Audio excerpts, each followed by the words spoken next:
Welcome to ConcreteSection.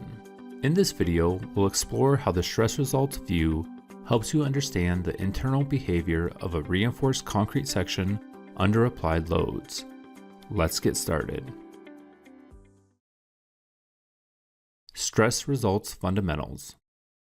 In the interaction surface and diagram video, we looked at how ConcreteSection calculates points on the interaction surface by starting with a known neutral axis offset, neutral axis angle, and failure strain, and then determining the resulting capacity point, Pn, Mnx, and Mny.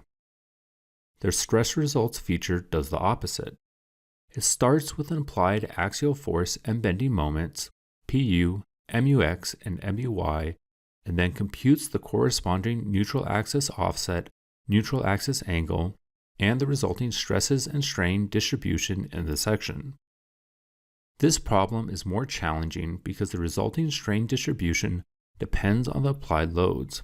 In particular, the maximum concrete strain in the section may be less than the failure strain depending on the load level, so the software must iteratively solve for a strain state that satisfies equilibrium, not just assume failure. To solve this, ConcreteSection uses the fundamental mechanics of material principles, strain compatibility, the constitutive models of concrete and steel, and equilibrium as explained in the Analysis Fundamentals training video. Stress results computation. ConcreteSection automatically attempts to calculate the stress results for each result case. The Stress Results tab becomes available once loads have been applied to the section. For demonstration, let's apply a dead load consisting of axial load and a strong axis moment. Then we'll add a live load with an axial force and biaxial moments. Now, in the Load Case Manager, we can view the various load combinations generated from these inputs. With these defined, the Stress Results tab becomes active.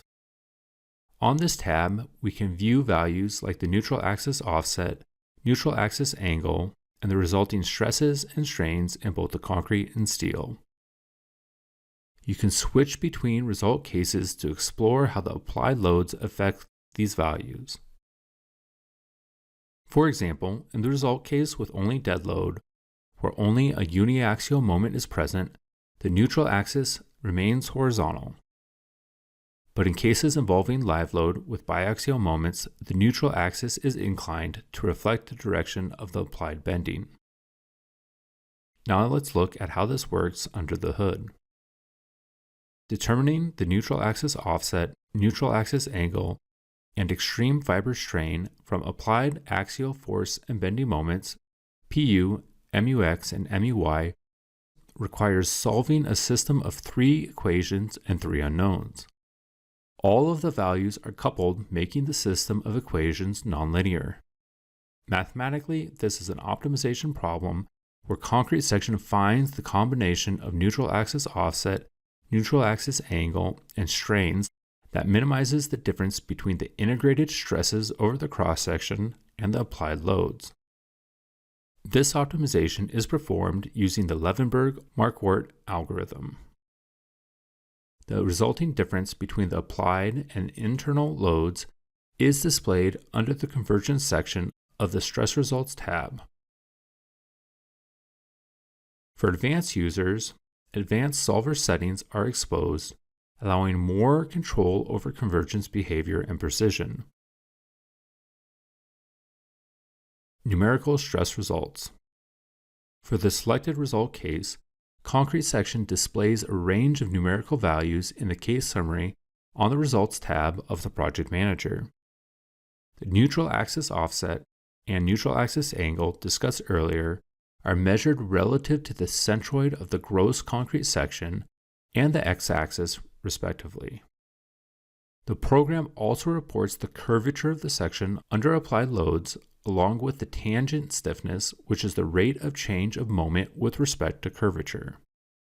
Tangent stiffness indicates how stiff or flexible the section is at a specific load level. A high tangent stiffness means the section resists bending strongly, while a low tangent stiffness means it bends more easily, often due to nonlinear behavior such as cracking or yielding. You'll also see the range of concrete stresses and strains across the section. For reinforcement, the software shows the maximum and minimum forces, stresses, and strains, as well as the average values, all listed under the reinforcement section. If you want to see the results for a specific piece of reinforcement, simply select it in the model to view its individual results. Graphical stress results. In addition to the numerical data, ConcreteSection also provides a graphical view of the results. On the Results Filter tab of the Project Manager, you can choose to display either concrete stresses or strains graphically. You can also select which reinforcement results you want to view, such as reinforcement forces, maximum stresses, or average strains. Sometimes you may want to focus on a specific range of values. For example, if you're only interested in positive concrete strains, you can click the 3-bar icon on the legend and enter a custom data range.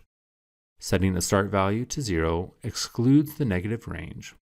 You can also drag the ends of the color scale directly to adjust the visible range interactively. Finally, enabling flyby information allows you to hover your cursor over the cross-section and instantly view the concrete or steel stresses and strain results at a specific point.